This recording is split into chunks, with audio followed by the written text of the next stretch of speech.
Mesdames,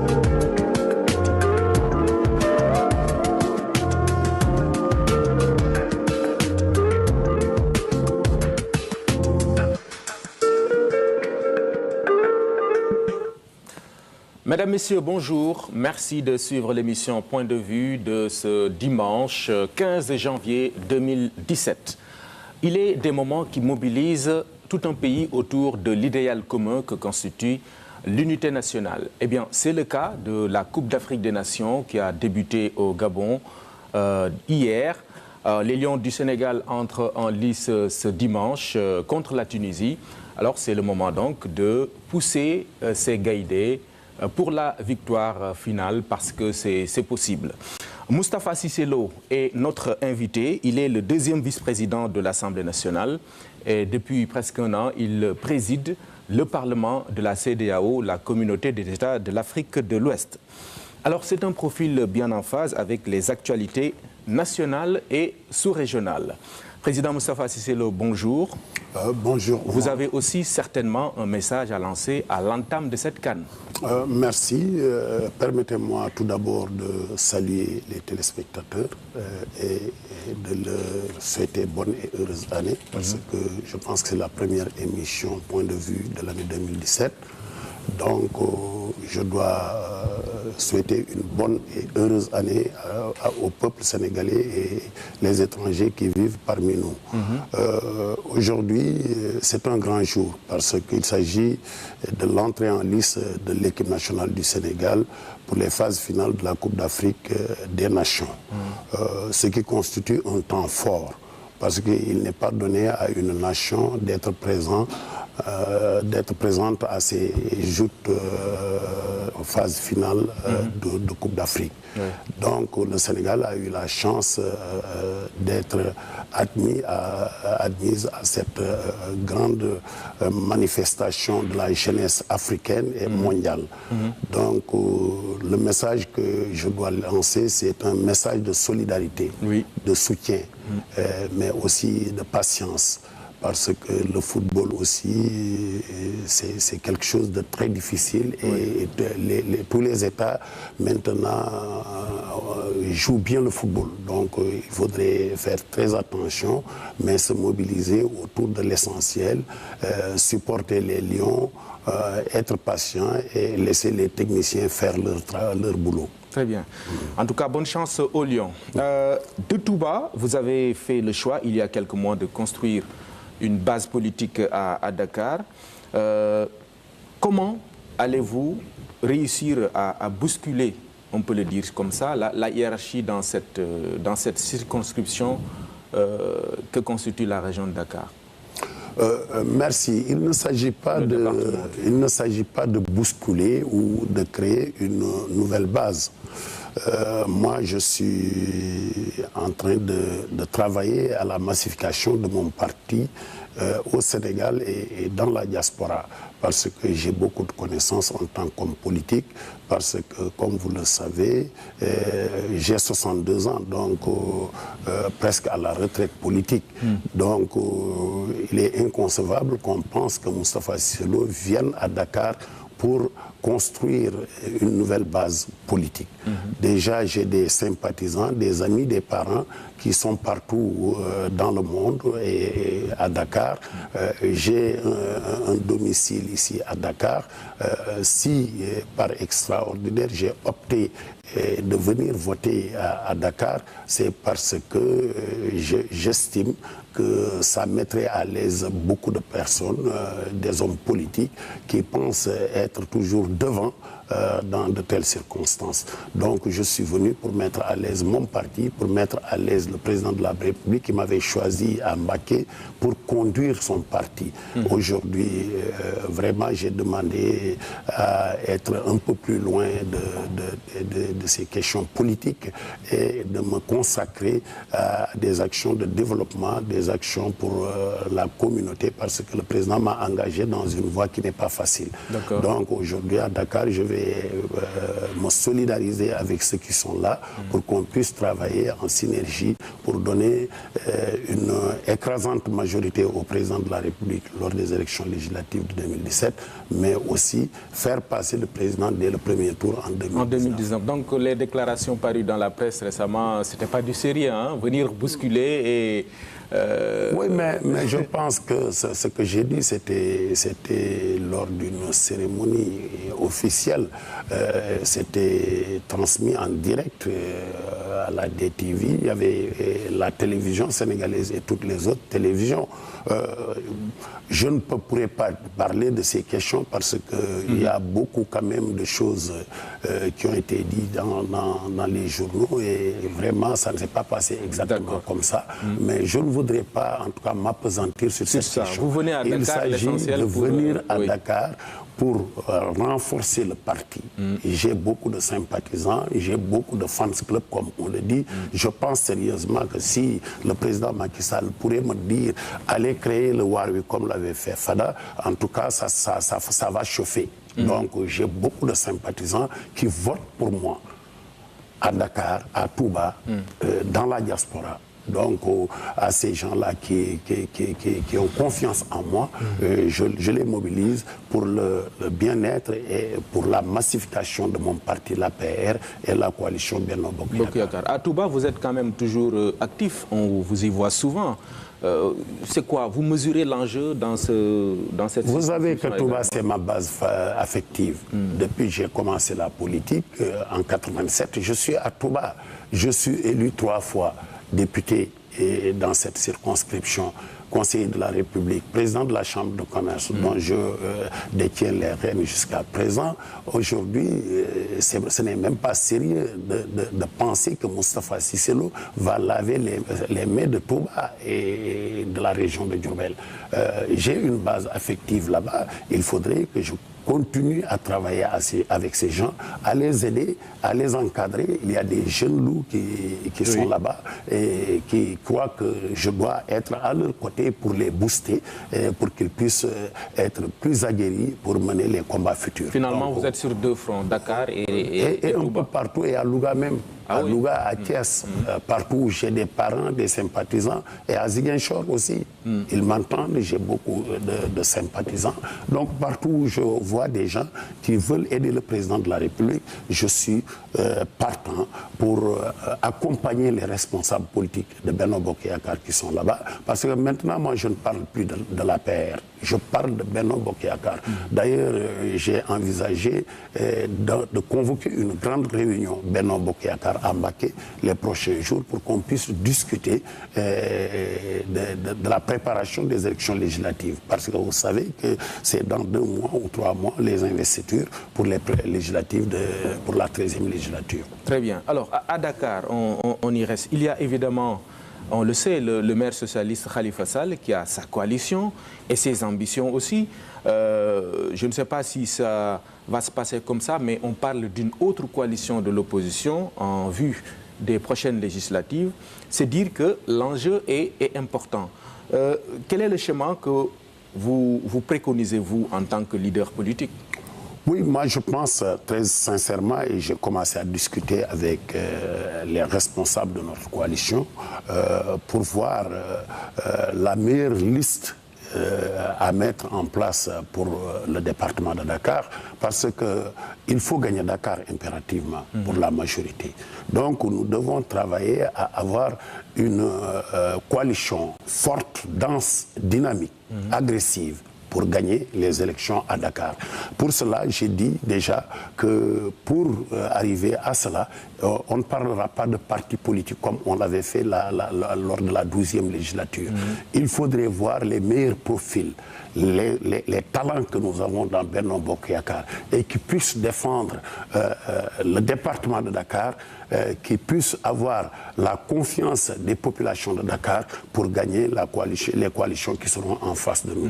Que ce soit une coalition avec peut-être le PDS et Khalifa et autres, ou bien que ce soit des coalitions disloquées. C'est possible. Si c'est le cas, je suis sûr que nous pourrons gagner facilement les élections législatives. Mais il faut s'inscrire dans une dynamique de bâtir une coalition forte, dense, agressive pour faire face à l'opposition au niveau de Dakar. Et c'est possible, vous le pensez? Oui, c'est possible. Nous avons des personnalités qui peuvent défendre cette liste et gagner.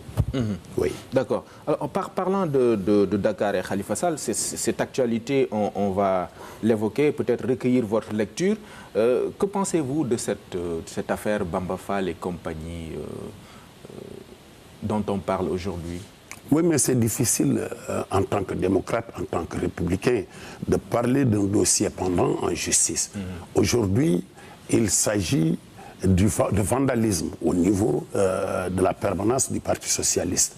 Le Parti socialiste a porté plainte. C'est de bonne guerre. Il y a eu des enquêtes et des gens sont ciblés. Ils sont innocents. Jusqu'à la preuve du contraire. Mais c'est les procédures régulières et normales de la justice. Donc, je pense aujourd'hui, il faut laisser la justice faire son travail. Ceux qui sont mêlés dans ces histoires-là vont répondre devant la justice. Ceux qui ne sont pas mêlés vont être libérés certainement. Que répondez-vous, par exemple, quand vous entendez des partisans du maire Khalifa Sall dire que c'est lui qui est visé par le pouvoir, etc. Vous dites quoi? Mais il faut leur demander de quoi ils ont peur. Il faut leur demander ça. Ce n'est pas à moi de répondre. Je pense que s'ils n'ont rien à se reprocher, ils ne doivent pas avoir peur. Donc, il s'agit de cela. Nous sommes dans un pays démocratique. On ne peut pas mêler quelqu'un d'histoire. Moi, je me suis battu contre les Wad. Ils ont essayé de me mettre en prison. Ce n'était pas possible. Ils ont tout fait. Ils ont essayé d'instrumentaliser la justice. Donc, je ne crois pas à ce que ces gens disent. Aujourd'hui, il faut savoir se défendre, il faut avoir des arguments, il faut avoir le courage aussi de mener les combats jusqu'en terme. C'est ça. Ce n'est pas un dossier politique? Non, je ne le pense pas. Vraiment, la paire, en tout cas, n'est pas mêlée à ces histoires-là. Oui. D'accord. Alors, à l'Assemblée nationale où vous êtes, l'arrivée prochaine des 15 députés de la diaspora va porter le nombre de députés à 165. L'opposition s'y oppose et vous le savez, a introduit un recours auprès du Conseil constitutionnel. Quelle est votre réaction en tant que vice-président de l'Assemblée nationale? Attendons le Conseil constitutionnel, parce que, nous, comme je l'ai dit, c'est un pays de droit. C'est leur droit et leur devoir, s'ils ne sont pas d'accord sur certaines questions, de saisir les juridictions qui donneront rendront un jugement. Oui. Aujourd'hui, pour les 15 députés, c'est de bonne guerre. Le président de la République, quand il est parti en tournée dans la diaspora, il avait promis de faire de la diaspora une 15e région. Donc, au regard des péripéties de la mandature du président, le président a respecté tous ses engagements vis-à-vis de la diaspora. Donc, aujourd'hui, il s'agit d'une 13e législature qui doit prendre en compte la diaspora. Mais nous sommes la majorité. Nous avons estimé qu'il faudrait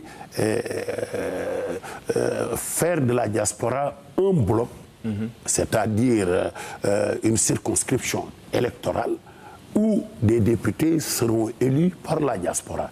Et nous avons estimé, au regard des populations sénégalaises qui vivent en dehors du Sénégal, qu'il faut au minimum 15 députés. Et le président a soumis ça à l'Assemblée nationale. Nous l'avons voté. Donc, c'est les procédures régulières. Demain, si un autre vient et estime qu'il faut enlever ces 15 députés, il pourra le faire. Mais nous pensons objectivement que 15 députés pour la diaspora, c'est normal. Au regard de la contribution de la diaspora dans le développement économique et social de notre pays. Donc, voilà. Donc, vous connaissez bien la diaspora? Oui, parce que j'ai fait beaucoup la diaspora. J'ai beaucoup battu campagne pour le président, aussi bien en Italie, en France, en Belgique, aux États-Unis, en Afrique. Et donc, j'ai contribuer à la massification de mon parti. Et je sais de quoi on avait promis la diaspora. Oui. Aujourd'hui, donc, je m'en félicite de voir que le président a pris sur la diaspora des ministres, des directeurs nationaux, des membres du Conseil économique, des membres du Conseil des collectivités territoriales. Aujourd'hui, il y a des ambassadeurs et des consulats.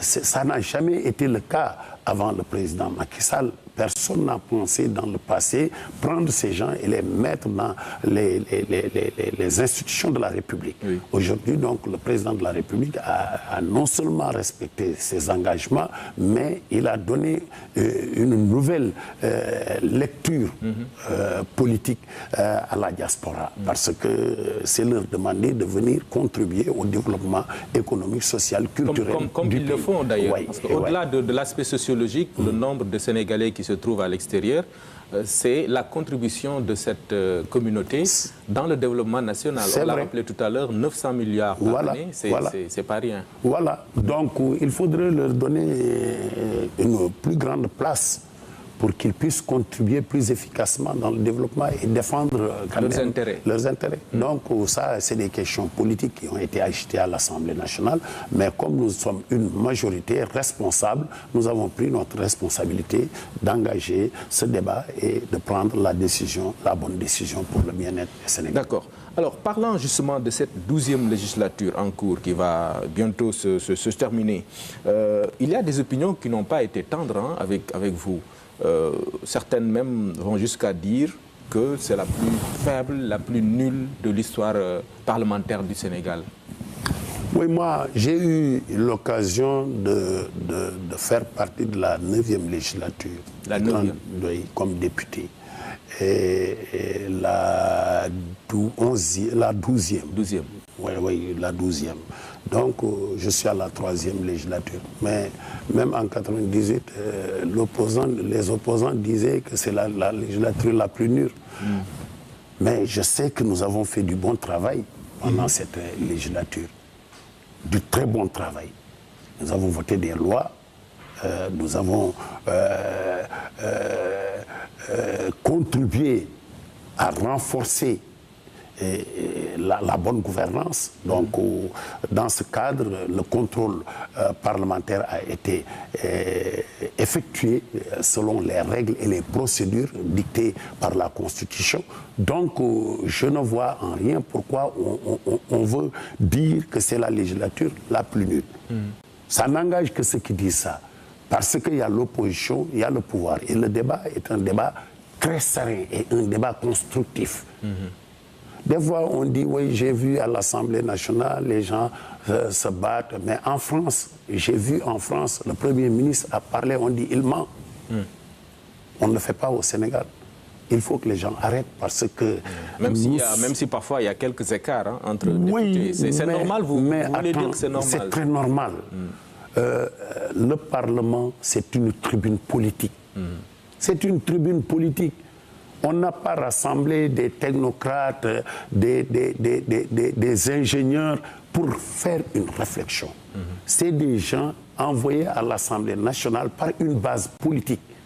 Quel que soit leur niveau d'éducation, leur niveau d'information, c'est ces gens qui sont envoyés à l'Assemblée. Donc il faut accepter quand même que les choses se produisent. Des coups parfois. Mais dans toutes les assemblées, moi j'ai vu dans des assemblées des sièges qu'on a jetés. On l'a vu. Donc ça quand même, c'est pas ce qui est important. Est-ce que l'Assemblée nationale joue son rôle dans le cadre institutionnel? C'est ça qu'il faut se poser. Je dis oui, l'Assemblée nationale est en train de jouer son rôle. Et dirigé par un homme d'expérience, il faut le reconnaître. Moustapha Niasse est un homme de qualité, d'expérience, qui a eu à diriger cette Assemblée nationale de main de maître, quand même. Il faut le reconnaître. Donc, qu'est-ce qu'on nous reproche? Oui, il y aura toujours des députés qui ne sauront pas jouer leur rôle. Il y aura, parce que c'est de par leur compétence intellectuelle, de par leur éducation, qu'ils ne pourront pas jouer ce rôle. Mais ça sera une infime minorité. Il faut le dire, nous sommes 150. Aujourd'hui, je peux dire qu'il y a au moins 100 députés à l'Assemblée nationale qui méritent le poste de député, qui savent jouer le rôle de député. Peut-être si on comptera 30, 15, 17, 20 qui sont là. Mais... Peut-être elles accusent ces opinions, l'écrasante majorité qui est là-bas. Ou bien ça, c'est aussi la démocratie. Moi, c'est le jeu démocratique. Oui. L'opposition est là pour s'opposer. Quand on est dans l'opposition, on dit que ça ne va pas. Mais comment on peut aujourd'hui, face aux Sénégalais, dire que cette législature est plus médiocre que la 11e législature? C'est inacceptable. C'est lors de la dernière législature que les députés ont accepté qu'on renvoie un député de l'Assemblée, sans loi ni règle. C'est là où on a essayé de faire un forcing pour modifier une loi constitutionnelle. Le 23 juin. Oui, mais donc, comparer, est-ce que cette législature a fait la même chose que cette législature? Donc, il faut arrêter. Ceux qui crient pour dire que c'est la plus mauvaise législature, c'est ceux-là qui étaient majoritaires et qui ont échoué. Et les Sénégalais les ont mis dehors, ils n'ont pas dit député. Le PDS. C'est ça la vérité. Donc il faut arrêter ce débat. Ce n'est pas un débat qui peut intéresser les Sénégalais. Les Sénégalais ont décidé de changer la classe politique qui était à l'Assemblée. Il y a une autre classe. Et nous allons aux élections dans 4 mois, 5 mois. Attendons de voir le jugement des Sénégalais. Vous avez noté quand même qu'il y a des choses à parfaire à l'Assemblée nationale. La qualité du travail parlementaire, on peut faire mieux. Mais c'est un travail continu, même en France. En France, où c'est une grande démocratie. Et il y a des manquements dans le fonctionnement de l'Assemblée nationale. Il faut parfaire cela. Il faut pas travailler. Voter n'importe quoi, n'importe quel texte. Il faut peut-être ne pas laisser là cours aussi, à des commentaires. Omar, je ne suis pas tout à fait d'accord avec vous. Si on cherche une majorité, un gouvernement qui cherche une majorité, c'est pour faire passer ses lois. Qui doit appuyer et défendre ces lois, c'est la majorité. Oui. Donc, c'est dans toutes les démocraties, ça se passe comme ça. Nous avons vu en France une loi sur les questions de travail. Là, il y avait des millions et des millions de personnes dans la rue qui ont dit non. Mais la loi est passée parce que la majorité a appuyé son gouvernement. Oui. C'est une majorité politique, c'est ça. Que moi, si je suis à la paire, je soutiens le président Macky Sall qui examine une loi qui entre dans le cadre de sa politique. Je dis je ne vote pas, j'aurais failli à ma mission. Absolument. Je peux amender, je peux donner des observations sur ces questions, mais je vais voter la loi. C'est ça. Moi, je suis là-bas pour voter les lois que le gouvernement va amener à l'Assemblée. Si j'ai des amendements à faire, bon, il y a une loi qui va passer à l'Assemblée nationale sur les chambres de commerce. Vous m'avez entendu sur cette question. J'étais en déphasage avec la première mouture qui avait été présentée et qui avait été retirée. Et le ministre du Commerce, c'est le lieu de le remercier, a eu la clairvoyance et la sagesse de convoquer le secteur privé. Nous avons discuté et nous avons trouvé la meilleure formule, une formule consensuelle. Et si cette loi passée était venue comme la première mouture, moi, je ne voterais pas cette loi. Donc, nous avons trouvé les arrangements et les ajustements nécessaires pour présenter une loi type que certainement qui va passer comme lettre à la poste. C'est ça, il s'agit de ça. Il faut avoir la ténacité et l'expertise nécessaire pour savoir analyser si la loi là, elle est bonne, si elle est contraignante, il y a des problèmes pour défendre cette loi. Mais dans tous les cas, c'est le jeu politique, c'est une majorité politique qui doit appuyer le travail de l'exécutif. Mais c'est de bonne guerre. Oui. C'est dans toutes les démocraties. D'accord. On ne cherche pas une majorité pour que cette majorité soit en face avec le gouvernement pour dire non. Sinon, il y a des blocages. Ah oui, ça, c'est pas bon. Absolument. Alors, dans les conditions actuelles du jeu politique, comment voyez-vous effectivement la 13e législature qui va venir dans quelques mois? Moi, je pense qu'aujourd'hui, le président de la République, le ministre de l'Intérieur, ont eu à régler les questions majeures de conflit sur les textes. Donc, il s'agit d'expérimenter une législature avec les indépendants qui vont venir. On va voir les indépendants, quels seront ces types d'indépendants qui arriveront. Et il y aura aussi les grandes coalitions qui vont se disputer le gros morceau. Oui. Et je pense que notre coalition va l'emporter très largement. En tout cas, c'est le challenge. Hein. Le défi, c'est de garder la majorité à l'Assemblée nationale. Oui, mais nous aurons une majorité écrasante, je le pense objectivement. Parce qu'au regard de la configuration politique au Sénégal, nous n'avons pas beaucoup de difficultés dans certains départements. Peut-être il faut qu'on se batte à Dakar, il faut qu'on se batte à Thiès, il faut qu'on se batte dans le département de Mbacké. Et aujourd'hui, je suis très optimiste, je le dis ici, que si au niveau du département de Mbacké, nous faisons une bonne investiture, nous allons remporter les 5 sièges. Je suis à peu près convaincu. Là aussi, il y a souvent des problèmes, les investitures. Oui, mais on va se battre pour faire les arrangements, les ajustements nécessaires pour savoir qui seront sur les listes, qui seront encore au Conseil économique social, parce que le mandat du Conseil économique social va se terminer peut-être dans 2 ans maximum. Donc, il y a tout ce travail qu'il faut faire, et travailler, discuter, échanger avec les acteurs, mais échanger avec les partis politiques de la coalition pour trouver les meilleurs modules pour gagner les élections dans les départements. On parlait tout à l'heure d'une coalition unique de l'opposition. Vous pensez que ça ne peut pas empêcher le pouvoir de dormir? Moi, je ne pense pas que ça puisse être possible.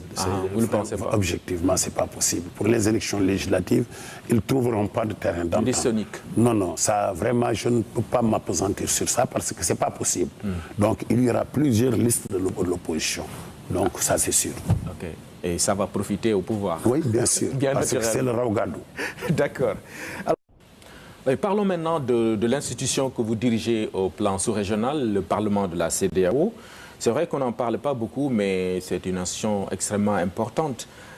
Au bout d'1 an, passé à la tête de cette institution, il vous en reste 3.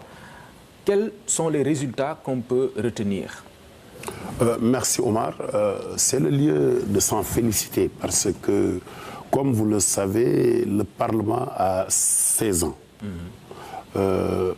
Pendant les 15 années, nous sommes restés un Parlement consultatif. Donc, nous donnons des avis que si les chefs d'État, le Conseil des ministres le sollicitent. Aujourd'hui, l'évolution que le Parlement a connue est beaucoup plus intéressant parce que les 3 précédentes législatures, mes prédécesseurs avaient engagé le renforcement des prérogatives sur le côté législatif, ce qui a buté à beaucoup de résistance par les chefs d'État qui n'ont pas voulu accepter cela. Mais quand nous sommes arrivés aux commandes, nous avons évalué et nous avons créé un comité interinstitutionnel et un comité ad hoc pour réfléchir de cette question. Mais au regard des conclusions, nous avons estimé qu'il fallait se départir de quelques points conflictuels qui étaient dans l'acte additionnel, c'est-à-dire la médiature, la partie législative, parce que le traité disposait que les parlementaires ne pouvaient légiférer que s'ils sont élus au suffrage universel direct. Je pense que ça ne sera pas facile à l'heure actuelle qu'on puisse organiser des élections au suffrage universel au niveau de la communauté. Donc nous avons dit qu'il faut avoir une autre approche, c'est-à-dire aller dans le sens de donner des avis obligatoires et des avis conformes. Donc, c'est ce que nous avons mis dans notre acte additionnel. Donc, sur les questions budgétaires, nous connaîtrons du budget, nous donnerons notre avis, qui n'est pas forcément un avis qui lie les chefs d'État. Mais sur plusieurs questions que je ne pourrais pas énumérer pour ne pas prendre le temps, les avis peuvent être des avis conformes. C'est-à-dire que nous puissions être saisis sur ces questions par les chefs d'État, le Conseil des ministres. Les questions seront examinées. Si nous ne sommes pas d'accord, cet avis revient au Parlement. Donc, il y a de nouvelles prérogatives, c'est un peu contraignant. Oui. Donc, ceci va nous permettre d'avoir beaucoup plus de travail, beaucoup plus de contrôle sur l'exécutif de la communauté. Plus de pouvoir. Voilà. Donc, c'est tout à l'honneur du Sénégal parce que vraiment, tous mes collègues m'ont félicité et je pense que lors de la prochaine session qui va s'ouvrir à Abuja le 11 février, il y aura une résolution, une motion de félicitations du président du Parlement qui a eu à conduire en si peu de temps plusieurs réformes. J'ai fait passer aussi le budget qui a connu un bond de 50,4% de hausse, ce qui n'était pas évident. Ce budget va tenir en compte toutes les propositions que j'ai engagées en vue de relancer et de redynamiser ce Parlement. Donc, je félicite les chefs d'État et en première ligne, le chef de l'État Macky Sall qui m'a beaucoup soutenu dans ce combat. D'accord. Alors, parmi les défis de l'institution communautaire, on le sait, il y a beaucoup de choses. On sait, par exemple, qu'il y a des difficultés concernant la libre circulation des personnes et des biens. Mais aussi, on connaît des tracasseries douanières dans nos pays. Alors, à ce niveau-là, qu'est-ce que l'institution fait pour effacer ces éléments dont je Nous travaillons en harmonie avec la commission de la CEDEAO. Donc, lors de la dernière conférence des chefs d'État, le 17 passé, nous avons fait passer une cassette pour voir les barrières non tarifaires, parce qu'il y a partout sur les corridors des tracasseries, des choses qu'on ne peut pas dire comme ça, parce que vraiment les citoyens sont fatigués et on leur soutire de l'argent et il y a beaucoup de choses qui se passent. Et nous avons dit lors du Conseil des ministres qu'il fallait en 10 minutes faire visionner cette cassette aux chefs d'État. Les chefs d'État ont vu ça tout dernièrement. Oui, ils ont visionné cette cassette. Ils ont vu quoi? Des tracasseries des gens qui demandent, des citoyens, qu'on demande de l'argent, 2000 francs, 3000 francs, bien qu'ils ont leur carte d'identité, leur passeport, ces problèmes inacceptable aujourd'hui. Donc, j'avais annoncé tout dernièrement que le Parlement va engager une visite sur le terrain avec la presse, la société civile, pour sensibiliser les forces de sécurité, de défense, les douaniers et tout, sur nos corridors pour leur demander d'appliquer les protocoles, les conventions de la CEDEAO. Parce que, vous savez, lors de cette création de la CEDEAO en 1975, c'était dans le cadre de la coopération économique. Donc, il y a beaucoup de retard dans ce sens qu'il faut quand même accélérer. Donc, le Parlement va bientôt accroître ses possibilités, ses moyens d'action et de pression sur l'exécutif de la CEDEAO. Et lors de notre session, nous allons travailler pour voir notre feuille de route et notre démarche au regard des nouvelles prérogatives que nous avons pour accompagner les populations et pour atténuer et alléger tout ce qui pèse sur eux en matière d'entrave à la libre circulation des personnes et des biens. Donc, nous allons travailler. Évidemment, il y a les chefs d'État qui ont été sensibilisés, comme vous le dites, à travers cette vidéo dont vous parlez. Quelle a été leur réaction? Mais peut-être chacun dans son état va prendre. Mais en tout cas, nous avons visionné et vraiment, c'était émouvant. C'était émouvant. Parce que les chefs d'État ont regardé cette cassette qui n'encourage pas beaucoup la libre circulation des biens et des personnes dans notre espace communautaire. D'accord. Donc, si on comprend bien, il vous reste quoi, 3 ans à la tête de l'institution? 3 ans, mais je pense que nous pourrons faire arriver à bout de notre mission, c'est-à-dire accélérer le processus d'intégration, inciter à réaliser une union économique et monétaire ouest-africaine durable et pousser à accélérer, à arriver à la monnaie unique. C'est très important parce que maintenant on parle du CFA numérique. Le Sénégal va engager cette réforme majeure et va l'expérimenter dans les prochains jours. Mais déjà, on le sait, la carte d'identité biométrique de la CEDEAO est en cours au Sénégal. Moi, j'en ai déjà. Et je m'en félicite. D'accord. J'ai ça dans ma poche. Donc, le Sénégal est le premier pays à l'expérimenter. Et vous incitez les autres à le faire. Oui, pas tarder. Oui, on va le faire. Au niveau de l'Assemblée du Parlement, chaque session extraordinaire, nous délivrons des rapports par pays et chaque État va dire ce qu'il est en train de faire dans le cadre surtout de l'intégration économique pour l'accélérer. Donc, je pense que dès le mois de mai, nous allons discuter et donner un avis sur cette question au chef d'État. D'accord. De ce pas, nous allons parler évidemment de la Gambie, un pays de la communauté, on le sait, qui connaît des problèmes suite au refus du président déchu, Yaya Jammeh, de céder le pouvoir. Il a été battu démocratiquement aux élections présidentielles. Les présidents de la CEDEAO se sont rendus 2 fois pour lui parler, mais évidemment, apparemment, ça n'avance pas. Qu'est-ce que vous en pensez en tant que président du Parlement de la CEDEAO? Bon, je pense que cette question, elle est regrettable. Elle est condamnable.